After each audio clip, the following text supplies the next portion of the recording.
Since this year marks the 60 years of lasers, I thought it's a very nice idea to summarize 60 years in this talk. It's very tough to to consolidate 60 years in 60 minutes or 45 minutes. So I will try my best to give the details, what happened in 60 years. Of course, I choose the specific achievements that were achieved by lasers, which otherwise is not possible by any other means. So let us go into this, the great fascinating topic. 60 years of lasers, a fascinating journey. So where I'm located, I'm right now sitting in a place which is more than 7,100 kilometers away from Chennai. I live in Prague. Prague is the capital of Czech. Czech is a small country between a big Germany and big Poland. It's relatively a small country, but very beautiful country. This is the city, how it looks. It's full of this red tiled rooftop. So if you happen to visit Europe, you're most welcome to Prague. So about my center, it's not a very old center compared to a lot of these European institutes. It was established only in 2014, but even though it's very short, it achieved significant results. Currently, it holds the highest average powered laser by a diode pump solid-state laser. It has an average power of 1 kilowatt. It was established 2 years back. Still, the record holds. Nobody has beaten the record. The power was achieved, of course, with the new technology of transparent ceramics. Prague is also connected with a lot of physicists over the centuries. It started from Tycho Brahe, the famous astronomer. He was the first one in Europe who was trying to look at the planets, the observation. So he was very curious about planets. So he was a friend of Kepler. Of course, Kepler is a very famous name. He's a very great mathematician. And Brahe identified the observation of planets, and Kepler identified the rotation, the motion, how it works. When Kepler was working in Prague, that's when he devised these three famous Kepler laws. At the time, there were only 6 planets, just for information. And of course, Marcus Marcy, he was before Newton. He was explaining about the dispersion of the colors. And everyone knows the Doppler, the great Doppler, Doppler shift, Doppler frequency. He was working here as a professor of mathematics in Prague. And Mach, you might have heard about the Mach speed, Mach Gillette even. He spent 28 years working in Prague. And finally, not but not least, the great Albert Einstein. He spent more than 1 year working in the University of Prague. And during his stay in Prague, he worked on the general theory of relativity. And this is what he mentioned about Prague. I got the necessary concentration for giving a more precise form to the basic idea of the general theory of relativity. So he got a concentration from Prague. And coming to the topic, of course, it's important to mention the people involved in lasers before we study about lasers. Of course, it all started from Einstein. He proposed the concept. Then Charles Townes from the USA, they devised the maser. And at the same time, when Charles Townes were working, there were 2 other guys working in Russia, Basov and Prokhorov, and they made the maser. But the laser, the term was coined by this guy, Gordon Gould. He and Charles Townes were fighting in a court for 30 years, and this guy won the battle that he was the first one to propose what is a laser. And of course, the main topic of today was the first laser, Ruby, which was done by Mayman in the United States. And of course, Ali Jawan, the famous Heaney laser, pretty much available in all the physics laboratory. This one was devised by Ali Jawan, an Iranian-American physicist. And when you look about new colors, the nonlinear optics come into play. Nicholas Bloembergen, he traveled from Europe. He escaped the war and he went to US. And Charles Cao, the internet works because of his research. Charles Cao, we are grateful for him. He was born in Hong Kong and studied in the UK. And recently, we got the 3 Nobel Prize winners for the work they did 30 years back, almost 35 years back, Arthur Ashkin, and Gerard Mourou, and Donna Strickland. And this is the journey. It's a long journey. It started from 1917 and is still going strong. And if you look closer, in 1917, it was Albert Einstein. He introduced the concept of stimulated emission. Before nobody thought about it. Of course, Einstein is a genius. That's why he comes up with this very innovative ideas. And then in 1931, theoretically nonlinear optics, and the first maser idea was devised in 1953. And of course, the Ruby laser, the most famous one, the first laser, 1960. And the same year, Heaney laser, Immediately, once the laser was invented, the growth was very, very fast. It went to HiLASE laser, experimental nonlinear optics, and quantum optics, solitons, the fiber optic communication, semiconductor laser, and then it went to the highest power. Then the highest power started in 1985. And once this technique started, everyone went loose. I mean, the power went very high. It started from milliwatt to kilowatt to petawatt to megawatt to petawatt. Now you're talking about exawatt and zettawatt. It's very, very high power.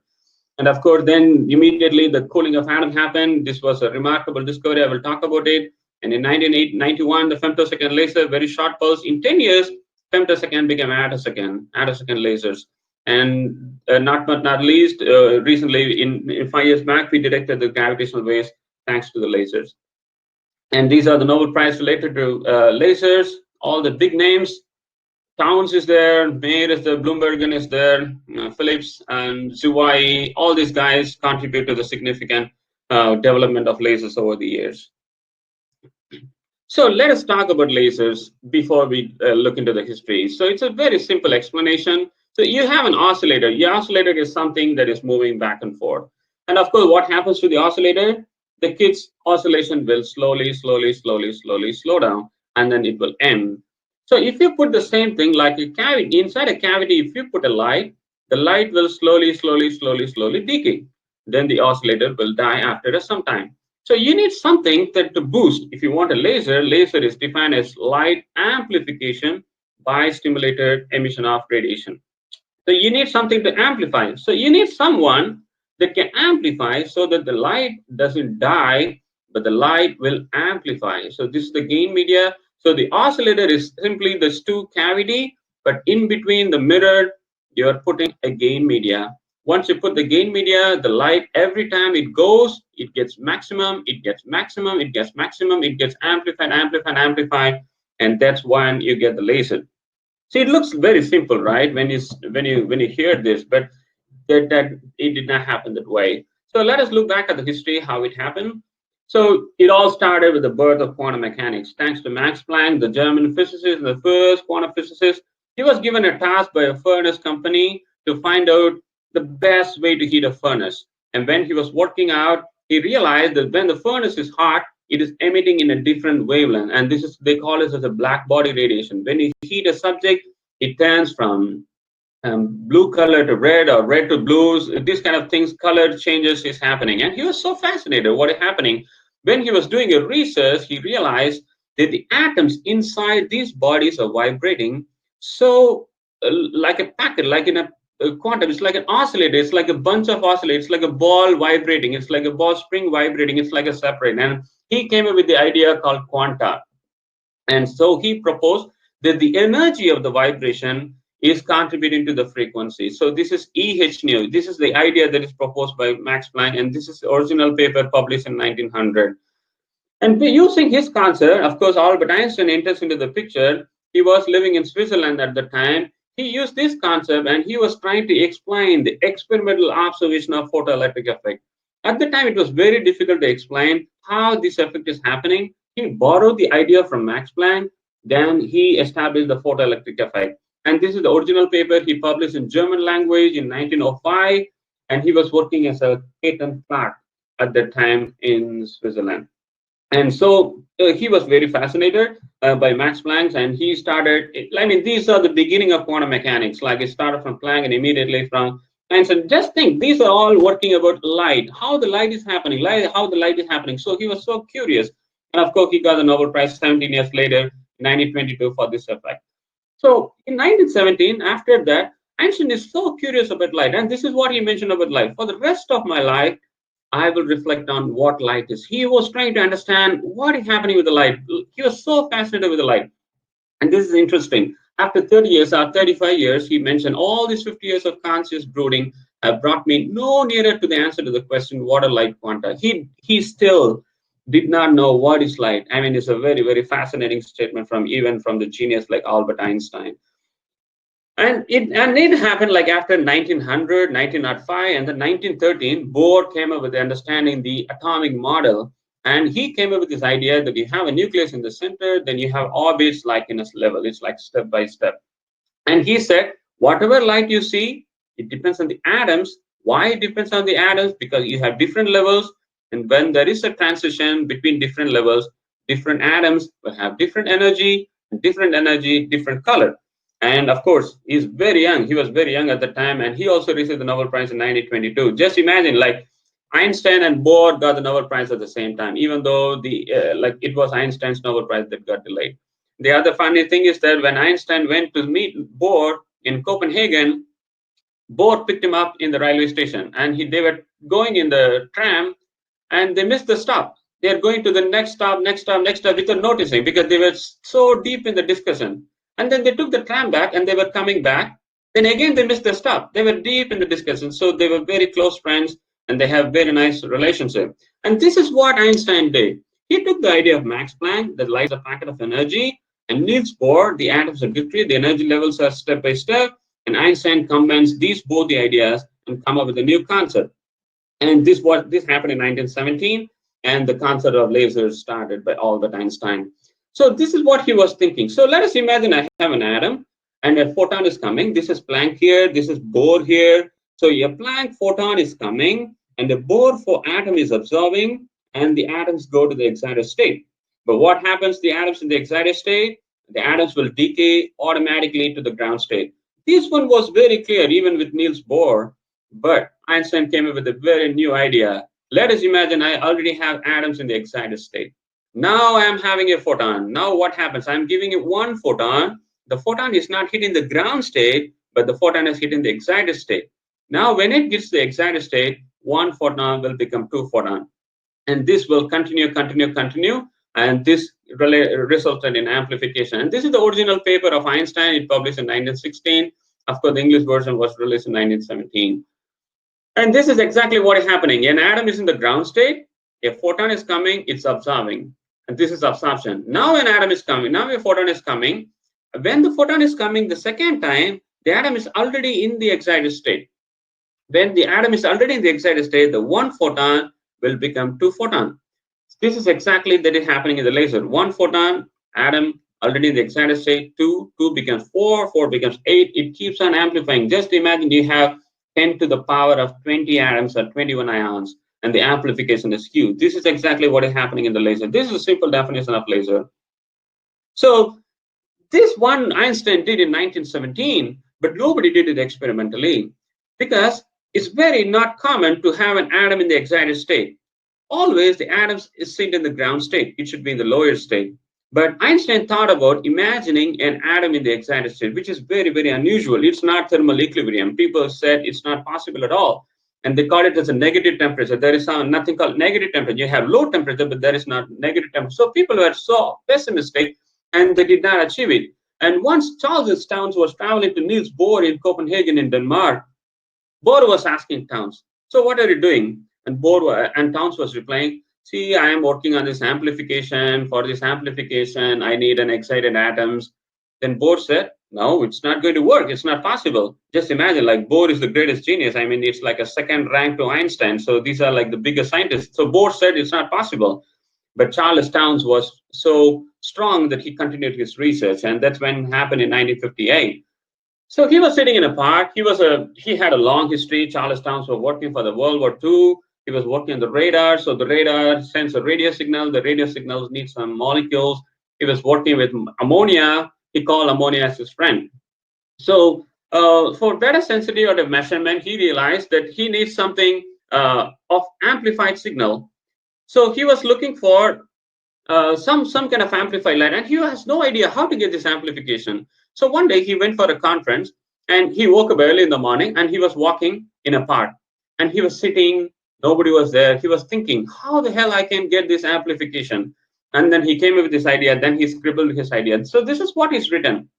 So I sent a gas of atoms. He attended a lecture by Wolfgang Pauli just a few weeks back that you can get an excited molecule. So you send an ammonia. You send through a focuser. The focuser will select only the high energy molecules. The high energy molecules means the atoms only in the excited state. You send these molecules through the cavity, and now you get an amplification. Now you give lower energy, but you get higher energy. This is what happened. This one was like a spark for him. Immediately realized that this he can work out. And immediately he went to the lab and he made this beautiful major concert with his students. So he recognizes his students' contribution very, very significantly. At the same time, there were two other scientists working in Russia. Of course, the science in Russia is like a mystery. Not much details are very clear, but Prokhorov and Basov were also at the same time. So all these three shared the Nobel Prize in 1964. So this is the first Nobel Prize related to laser. So the big question next is, sorry, this is maser. This is in microwave. So this is a maser concept. This is a microwave. And then they wanted to go from microwave to the optical wave. So you had to change microwave to light. The light is very tricky because the wavelength is short, is very sensitive. You need a very high cavity. So they are just thinking, okay, instead of this resonance for like in a microwave, we put a mirror for optical. But what kind of gain medium we had to use? This is like a big question for them. So they came up with this question, and the first laser happened in 1960. So Mayman was attending a lecture by Arthur Charlot. Arthur Charlot was a relative of Charles Townes. He was giving a talk, and Mayman was listening. And Charlot said, of course, we need an optical maser, which is laser, but of course, it's very difficult. Maybe we can try ruby, but ruby is not going to work. And Mayman at the time was working with crystals, and he was mainly working with ruby. But Mayman was thinking, no, ruby should work. I will try, I will keep on trying, and I should work. Then he took the ruby rod, he polished it on both the ends as like a mirror. So this is the original laser. This is the real original laser from Mayman. And he put it in a cavity, and he put it in a cryogenic cooling setup. And once, so he need a pump. So you need something to excite the atoms to the excited state. At the time, some people visited him from the company. Then he bought the flash lamp, then he put the rod, and immediately once he slipped it, then the lasing happened. And this one was very surprising for me because it was straightforward. You get a laser, you get a mirror, and then you put it in a pump, and then it's lasing. And fascinatingly, this laser is still working. But unfortunately, nobody believed. Nobody believed because this is started from a famous lab. It was a huge lab. It was not like Bell Labs or some Berkeley or some Caltech. It's not from a famous lab. So people are speculating this, but people tried later on, then they confirmed that this is really working, then Mayman became famous. Because that is when it happened. So this is what, like Mayman said, it's fine to celebrate success, but it is more important to hear the lessons of failure. You know, one of the failures, he sent the paper to PRL, Physical Review Letters, and they rejected his paper. They said, everyone is claiming we got laser, everyone is saying we found this, then that, but like we cannot accept all the papers. So he was so disappointed. Then he sent one-page article to Nature, and it got published in Nature. Just imagine, the paper got rejected in PRL, but accepted in Nature. And this is the original paper in 1970. And this is what is happening. The atoms go to the excited state, and in excited state, it goes to this the metastable state, and the metastable state comes back to the laser. And so he communicated to a very non-famous journal, like British Communication and Electronics. And this is Arthur Charlot. So this was the guy who was giving a lecture to Mayman. And this one, he was also a Nobel Prize winner. So once the first laser was made, then people just look at this picture. Just look at the picture, and then they made a new laser. Then they confirmed, okay, this laser is easy to make. And since laser race ended, there were more and more new lasers, new materials, not only ruby, there are some other materials, like the second laser was calcium fluoride. There are many oxides and many things come into play. So these were all solid state. Then Ali Jawan, born in Iran but grew up in the US, then he first devised the first gas laser. This is a helium neon laser. As I mentioned before, helium neon laser is very common in all the physics laboratories. But the first helium neon laser was not in red color. It was in 1.15 micron. And afterwards, then they managed to make this in red color wavelength. So this is the growth of the gaseous laser. So when the laser was invented, everyone has a question. All right, we have this beautiful light, very intense, very focused, but what is the use? It's like, I have a solution, but what is your problem? I'm looking for a problem. Then they realized that in order to use for some application, you need some higher power. So how to make a higher power? Then immediately the next year, they come up with this higher energy technique, which is called Q switching.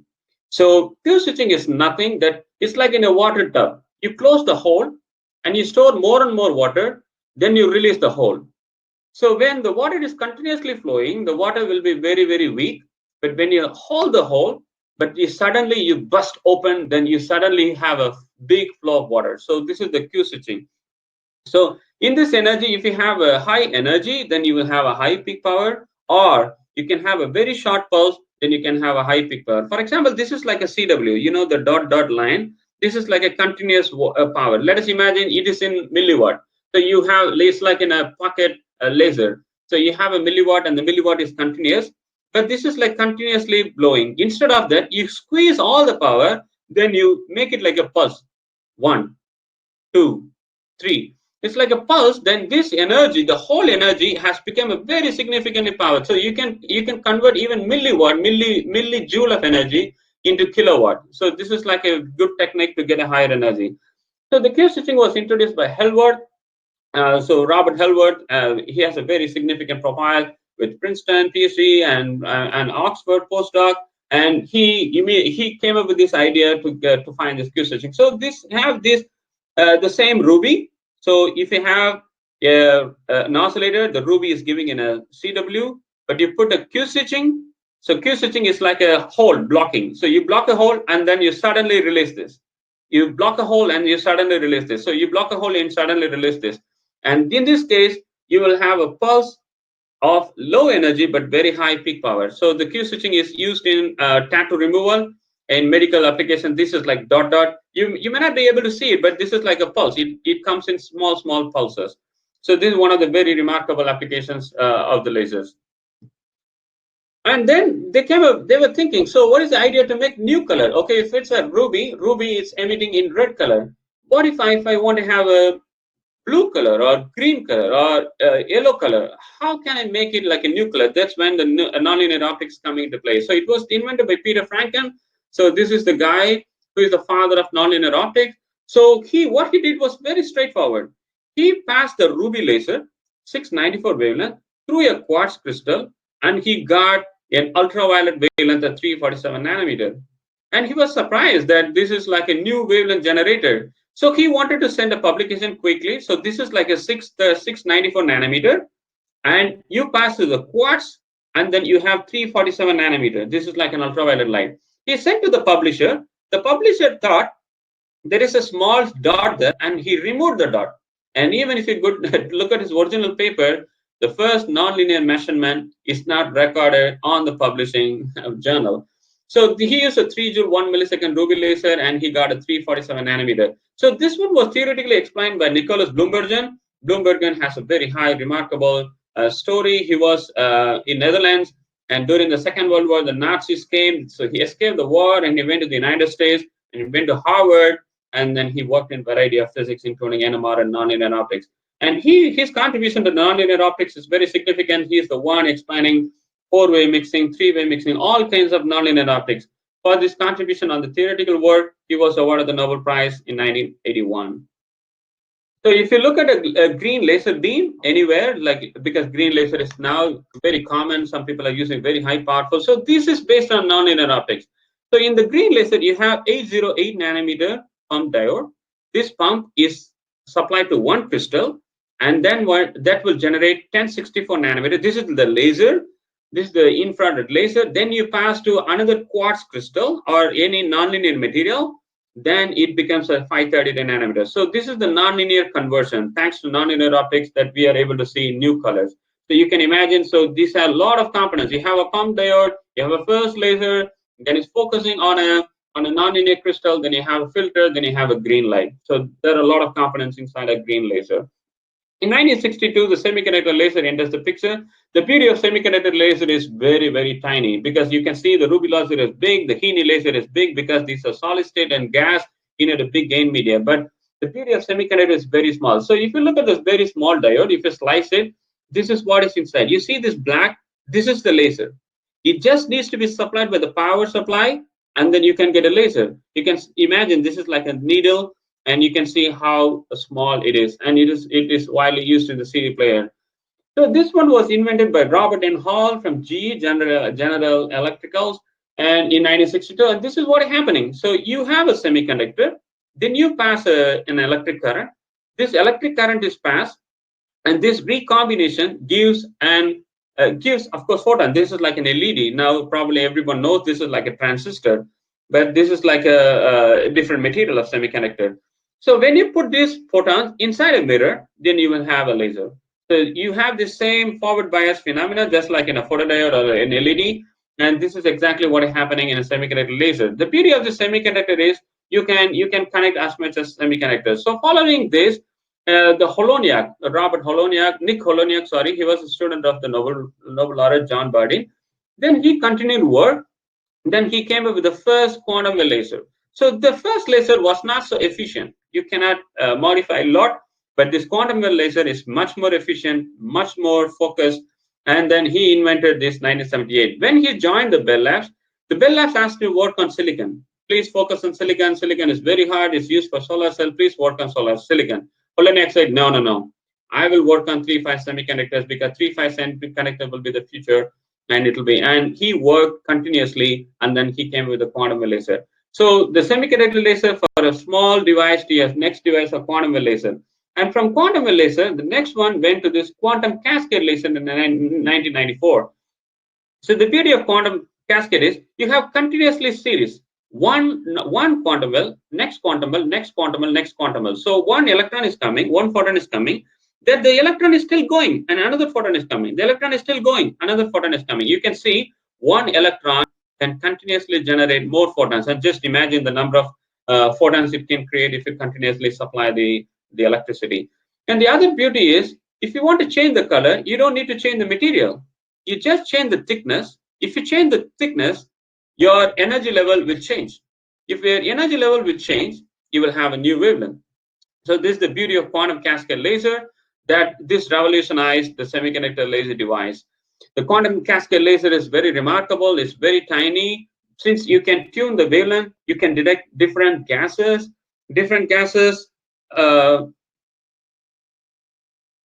and with different gas detection. So the laser can be tuned for different pollutants. The quantum cascade laser is also for diagnostic and spectroscopy. So this one remarkably changed to develop very high power lasers. And then comes the blue LED. So it was all in the infrared and the red color. Then the first blue violet laser light comes into by this Japanese Akasaki Amano Nakamura. So this is one of the remarkable discovery, because the blue laser resulted in blue LED. The blue LED resulted in white LED. So whenever you see the white light source, white light in your mobile phone or in your even in your home, this blue LED, thanks to these three Japanese guys. So the beauty of semiconductor laser, you can continuously mount the semiconductors one by one, and you can increase the power, or you can mount the semiconductors this way, you can increase the power. So in semiconductors are widely now used in as a pump source for the laser devices. And in 1963, the COD laser, an Indian guy, C.K. Patel, he contributed to the COD laser. The COD laser is a very high power laser. It is used for the laser cutting. When he demonstrated, it was only 750 milliwatt, but even at that time, this was the highest continuous wave power at that time. During this time, the helium neon laser was famous, and after the helium cadmium laser was famous. So at that time, they were all thinking that you need at least two atoms, helium and neon should lace. But he removed helium, and neon was still lasing. Then C.K. Patel thought, all right, so one gas should work, not two gases is needed. So he thought, okay, let us try CO2, because CO2 is like a 4-level laser, and of course you can have like enough quantity of CO2. Then he used a CO2, and then he came up with this a very high power lasers, and the wide variety of CO2 laser is used in the laser cutting these days. Even though he was born in India, he settled in the United States after his PhD from Stanford University. And then when lasers were invented, people are very curious what kind of applications they can use for this thing. So they came up with this laser for the internet. So when Charles Kao, he was born in Hong Kong, but he went to the UK for higher studies. At that time, the information were sent through the metallic cables in a megahertz or kilohertz or in the gigahertz range. That means you have limited capacity of information that you can transfer. So when he was talking with his professor, he suggested, All right, Kao, now we have a new laser device. How about using a light instead of signals through microwaves or radio waves? Why don't we use a light as a source and think about it? And Charles Kao think, it looks like a good idea. We can send a light because now we have a focused collimated monochromatic source. We can use this source. But how to send this? But this one needs to be sent through an optical source. So we need an optical waveguide. Optical waveguide is like a glass piece. Then he calculated the losses on the glass should be extremely small. So this is the optical fiber. You can see how tiny this is. In this tiny band, you can send 1,000 internet channels or 1,000 TV channels. This is possible. So this is the device principle. So you have at a particular angle, all the waves are totally internally reflected. This one was established. Now the challenge was how to make this glass piece long and without any loss. And he calculated the losses should be very, very low, but the glasses at the time had a huge loss. What he estimated and the practical glass that was available is extremely high, 10^98 times. And he predicted how much loss it should be. When he published the paper in 1966, nobody cared because this was a theoretical study, and this work is something that is unimaginably very high quality of glasses he requires. So it was very difficult to make. But finally, the US company invented a glass with a very low loss, and exactly at the time, the semiconductor laser was also invented.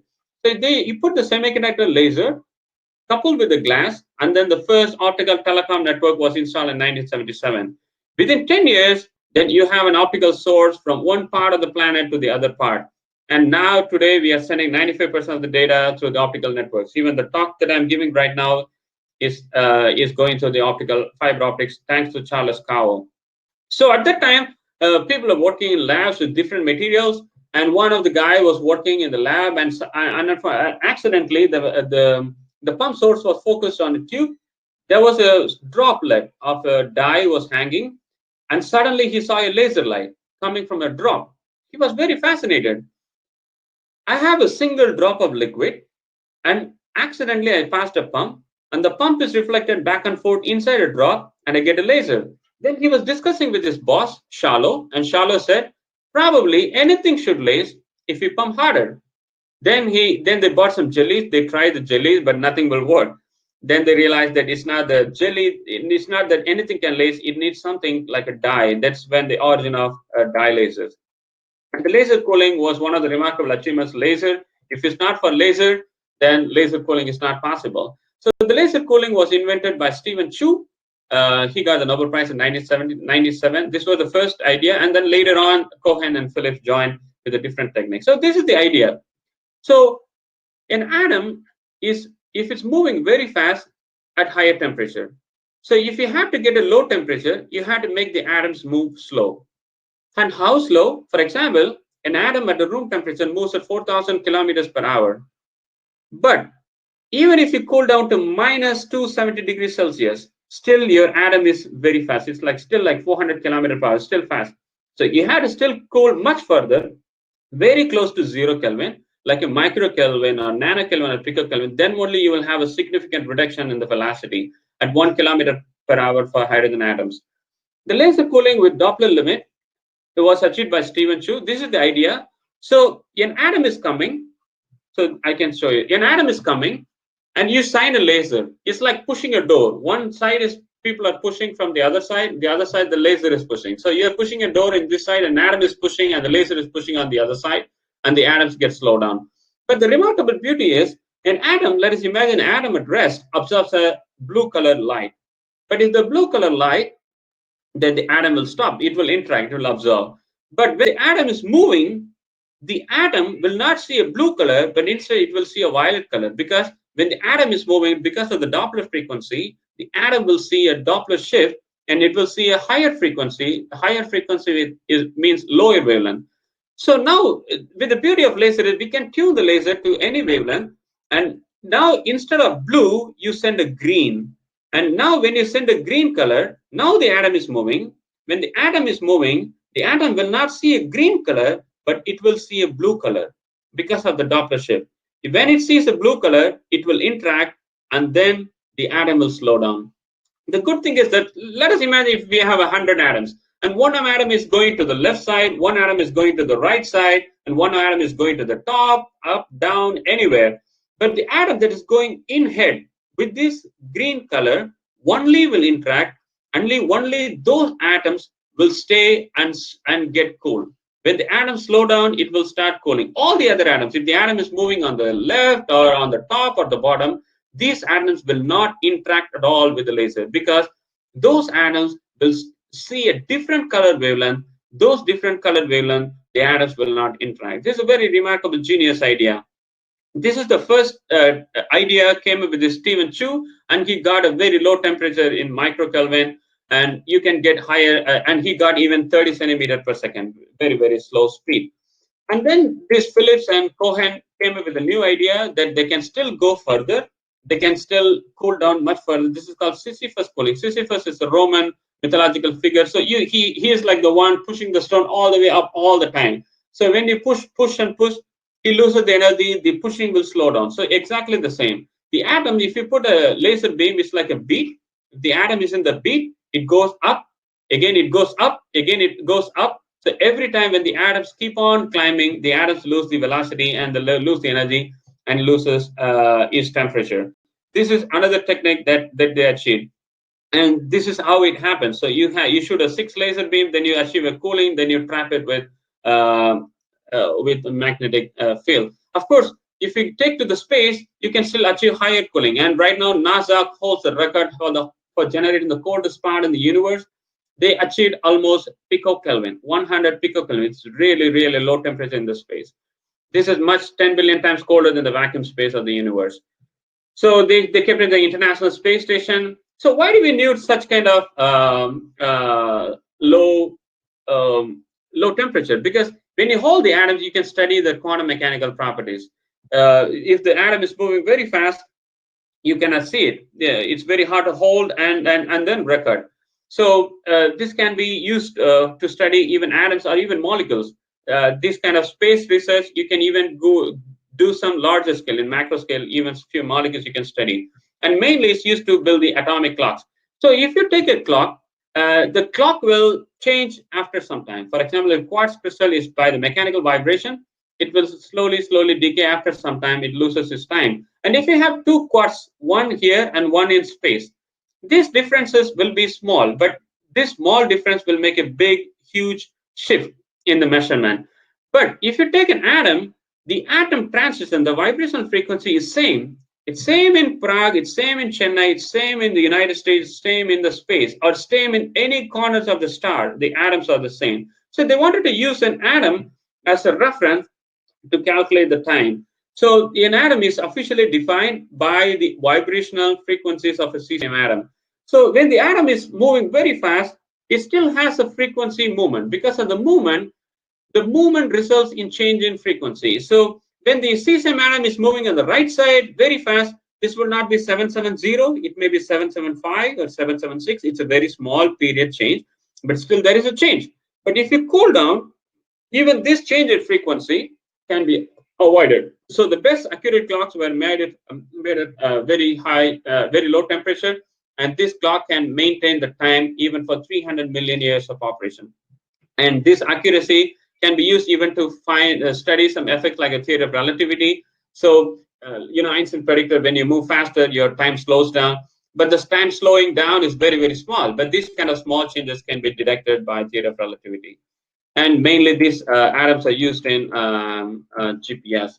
And then the next thing is how to increase the power, because whenever you increase the power, your optics is damaged. This is not good.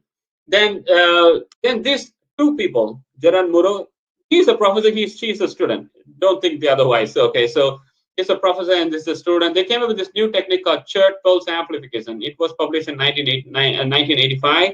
And this journal is not a very high impact channel, if in the scientific terms.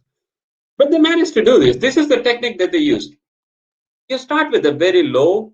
So this is the technique. So if you have to get a high peak, your time has to be shorter. If you have a time shorter, then you have a high peak. If you have a high peak, then you will have a damage. So what they do is, you start with slow energy, small energy, then you stretch the pulse, they increase the timing, I mean, you increase the timing. When I increase the timing, the peak power will go down. I stretch the pulse, then I send to the amplifier. Now the amplifier increase the energy, but the pulse is the same. Now I have more energy, but I have a longer pulse. Now I send this more energy into the grating. Now I compress. Now I start with this peak power. Now I have a remarkably high peak power. Even in the first paper, they started with 400 watt input, and you can see they got in megawatt, 800 megawatt. It's almost 2 into 10 power, million times higher power. So this is the original idea. So what is the use of this kind of short pulse laser? So it's like punching. If I punch harder, if you take a heat rod and if you put it on a hand for a long time, you will feel the heat. But if you put the rod on your hand very quickly, then you will not feel the heat. This is exactly what is happening in a femtosecond laser. If I pass a laser for 1 second, then your skin will burn. If I pass your laser for microsecond, maybe your skin will burn very little. But if I pass a laser for femtosecond, very, very short, and if I take the laser, then the damage is very, very small. But it still has a power. So for example, if you have an eye, and this is a tear, they call it a retinal detachment. If an eye is damaging, then you can shoot a laser around this area, and then you can weld it. Just imagine you are welding your eye using a laser. This is very beautiful. And you can weld dot, dot, dot, dot, dot, and then you stop the retinal detachment. And more than 2.5 crore eye operation has been done in last 20 years time. And also, sorry, hello. So and you can even remove the cornea, and you can operate the scalpel easily. So this is, if you use another laser, just imagine, picosecond looks like a small duration, but if you have femtosecond, you can remove the eye and then you can operate. Otherwise, in the olden times, they use a blade to remove this. And you can have a high precision cutting and laser cutting. So the higher power reached very high. It started, just imagine, the early days it was milliwatt, and then it went to kilowatt, megawatt. Now it's petawatt, exawatt, and now they're going to zettawatt, 10 power 21. This is like huge power. It's like a significant power. The pressure they can compare with 10 million Eiffel towers on the top of your finger. 1 crore Eiffel tower you are putting on your fingertip. This is extremely, and this power is extremely high. The total power consumed in the whole world, and this 1 petawatt 1000 times. But the difference is this power lasts for only femtosecond, 10 power minus 15 seconds. That's a very short period of time. I have to run because I'm running out of time, so I have more stuff. So the big projects. So the National Ignition Facility. So when the laser was invented in 1960, people are thinking, is it possible to use the laser for fusion reaction? But it did not materialize for 37 years. In 1997, finally, they started this project, the National Ignition Facility. It's a very expensive project. I think it's the biggest expensive project in the world. It's like $5 billion US. Of course, the CERN changed this in Switzerland. So this one was 37,500 crores. You can build 12 Patel statues actually in Indian standards. So what is happening in a star is like a fusion. Two hydrogen atom is fusing and is generating energy. Everyone knows this. Is it possible to create a star on the Earth? We fuse this using a laser, and can we generate this energy? So this is the idea they were planning. They wanted to take tritium, an isotope of hydrogen, and another deuterium, an isotope of hydrogen. Then they combine to collapse, and then the fusion reaction happens, and then this fusion reaction is generating a high energy. So they realized that they need 192 laser beams aimed at a small capsule, the size of a capsule. This is the deuterium and tritium. This is where the fuel is there. You shoot the laser inside, and then they were expecting the fusion to take place. This is the idea. So it's like, so shooting a 192 laser beams is like throwing a ball from Chennai into your glove in Madurai. It's like 500 kilometers away. You shoot a ball very precisely at this much distance. It's extremely a remarkable achievement. That's why it took a lot of time and a lot of money. So this is the idea. I shoot a laser, 192 beams. I shoot at the casing. This is like the casing. The casing will generate the X-rays. The X-rays will push the fuel, and then the fusion will take place. At this time, the temperature at this temperature will be 100 million Kelvin. This is much, much higher what you find even in the sun. So this is the plan. I shoot a laser beam, then the ablator, then the case will produce X-rays.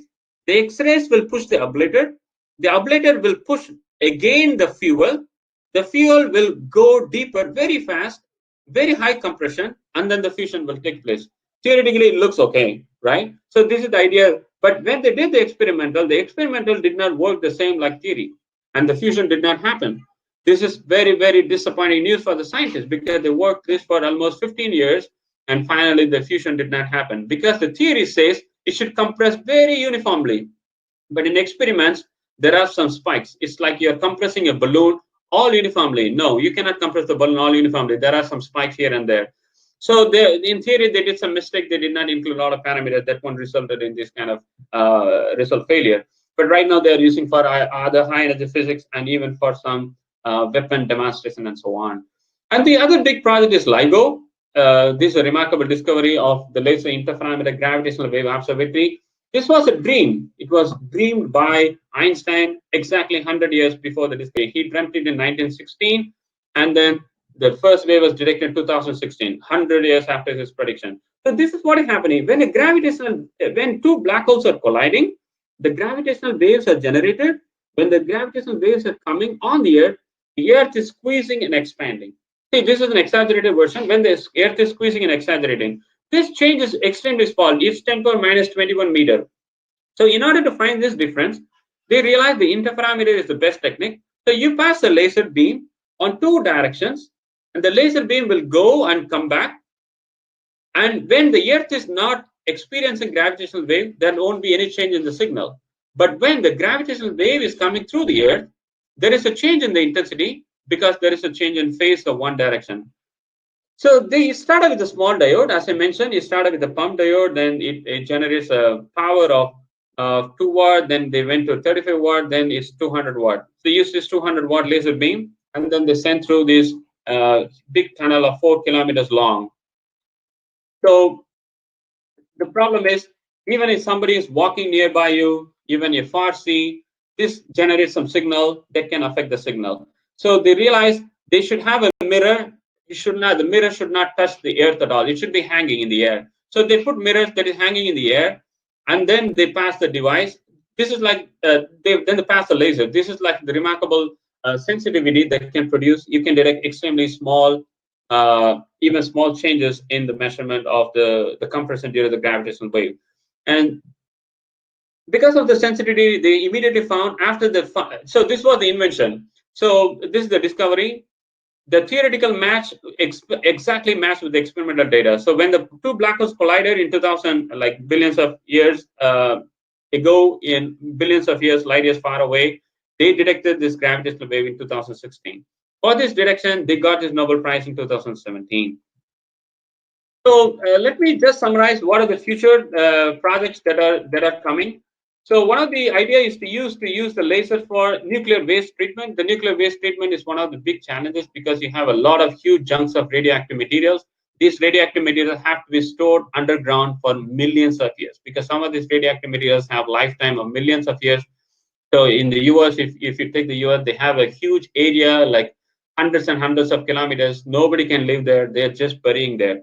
So is there any way to use lasers for this nuclear waste management? So this is what Gerard Mourou mentioned in his Nobel lecture.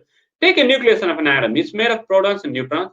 If you add or take away neutron, you just play with the neutron. Once you change the neutron, the material changes. It's no longer the same atom. And it can change from a lifespan of million years to 30 minutes. This is the idea. Suppose you have a neptunium. This is a radioactive material. This radioactive material has a lifetime of 2.14 million years. You generate a neutron. Your neutron can be generated by a laser.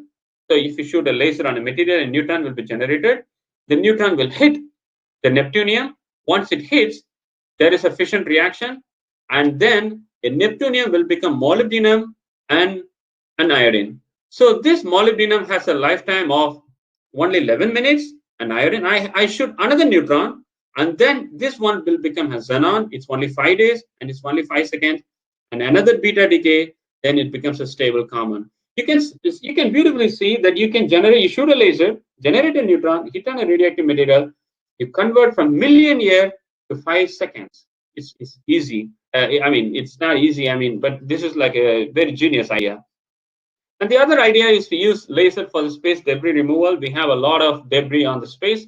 We have more than 28,000 tons. All the satellite, what we send, all the rockets we launch, all these are hanging on the space. This is like a huge problem. If you want to send the satellites in the future, this space debris is a challenge because these are all big size. This can destroy all the future projects actually. So the idea is you shoot a laser from a satellite, and the laser carries a momentum. When it hits, it moves the trajectory of the object. So this is the trajectory. So this is like the original orbit. But when I shoot a laser, I change the trajectory. And when I change the trajectory, the debris will enter into the atmosphere. Once it enters the atmosphere, it will burn. So as long as the object is in the space, it will not burn. But once it enters the atmosphere, it will burn. So all you need is you need to give it just a nick. It's like you're pushing a ball just in the trajectory, and then it enters the atmosphere. The atmosphere will do its job. This is a very new idea. I mean, it will be it's being implemented in some other things. And this is the hottest news. Probably a lot of people might have studied in recently. Of course, the laser weapon is in development for a long time in the United States. Recently, they managed to demonstrate from the sea. So the beauty of having a weapon on the sea is, suppose if you're going for a war, you're launching missiles from the sea, but a ship can carry only a limited number of missiles. But if the war is long running, then you need to resupply the missiles. But with a laser, you can continuously shoot the laser any number of times, no problem at all. And the other good advantage is the laser travels at the speed of light. So if I have some enemy in some other parts of the planet, I shoot a laser and the laser will reach there in a few seconds. This is a very beautiful achievement, and they demonstrated from the sea this just 3 weeks back. They used a system of 150 kilowatt, and it's very cheap. You can see always the bombs are expensive. Some missiles cost even millions of dollars, but compared to this, a laser shot costs only $3 per shot. And in the future, they're planning to deliver 300 kilowatt. This is like an advanced version, and they can carry in anywhere. Like you can carry in the flight, you can carry in the ship, even you can carry in some vehicle. And the laser accelerator is one of the other thing that is planning. This laser accelerators are used for medical treatment. So you shoot a laser, then you get an ion beam. It's like an X-rays or gamma rays. Because if you want to go for an X-ray checkup, there are very limited number of hospitals, and these X-ray machines occupy a big space. And if you go for cancer therapy, this cancer therapy is limited to specific hospitals. But if you have a smaller compact device that can generate such kind of radiation, the radiation can be useful to have it in many places. So these are all tabletop. And recently in Stanford, they came up with this very, very microchip accelerators. So the beauty is in CERN, you have an accelerator of 27-kilometer radius. This is like the one in this, the Govt particle was invented in Geneva in Switzerland. So to accelerate the protons, you had to accelerate it through a circumference of 27 kilometers. But if you have a laser, it's only 100 meters. You can see how remarkably the laser can change the future. And of course, whenever there is a problem, look for lasers. And lasers also come up into aid for coronavirus treatment. Very recently, they have studied that you can detect coronavirus very quickly using Raman spectroscopy, because each material has a different Raman pattern, Raman signature. So the idea is you take the virus in a carbon nanotube, then you pass a laser, then depending on the Raman spectra, you can identify whether the virus is present there in the cells or not. So during 1960, when they invented this, they mentioned, I have a solution looking for a problem. But now, after 60 years, they are saying every problem has a solution in lasers. So I have a solution for every problem, that is lasers. So thank you everyone for your attention. So I finished with this. It started with the great mind of Albert Einstein. He thought about the stimulated emission, and it took 45 years. And finally, this man invented the first laser.